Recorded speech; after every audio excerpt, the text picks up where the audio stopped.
Joining me now to dig deeper into the future of the Egyptian economy is Dr. Bessma Momani. She is an associate political science professor at the University of Waterloo in Canada. Dr. Momani, thanks so much for being with us this evening. So with the extra day of voting, I want to ask you, al-Sisi is certainly likely to remain a front runner, but he has no real economic background, as we know. He spent really his whole life training for military operations. What do we know about his perspective on restoring the Egyptian economy? Well, as the report noted, much of what we've heard from Sisi are these big grand design plans, huge infrastructure development. And one has to really point out here that the army's been accused of holding perhaps 20 to 40% of the actual economy of Egypt. So it's not clear, are these going to be military investments? Are these going to be private investments? And that's a big difference, because if it's a military investment, we're looking at conscripts being used basically for free to do much of the labor. I don't see how he's going to attract private investment to really put the money behind these projects. There's simply no appetite to invest in Egypt, particularly from the West and many parts of the East, which really don't see a lot of stability in the country. So you're talking big picture foreign investors, but what about the average Egyptian? They're certainly going to want to see a better standard of living. That's something al-Sisi has promised that they can have if they elect him, that they'll get it essentially within 2 years. But we know that the basic things that we've just heard from Yasser about food and utilities, they're all growing much more expensive. What can al-Sisi or any future president do on that score? Well, Egypt is one of these countries that is just so difficult. The number that you noted of 14%, I think that's a huge underestimation of the actual unemployment numbers. We have 40% of the population illiterate.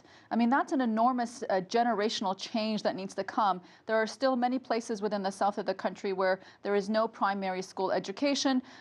Everything from food to energy subsidies is what basically keeps the poorest of the poor basically alive. So taking that from underneath them, as Sisi is projected to do, and as any country leader will have to do in really moving Egypt forward, is going to be a real political risk. So the challenges before Egypt are really economic, but they're also political, because few of any of the Egyptian people will support that kind of drastic economic reforms.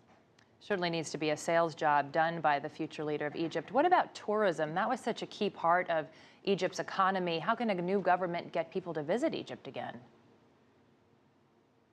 And that's the biggest challenge. 25% of the economy of Egypt is perhaps linked to the tourist sector.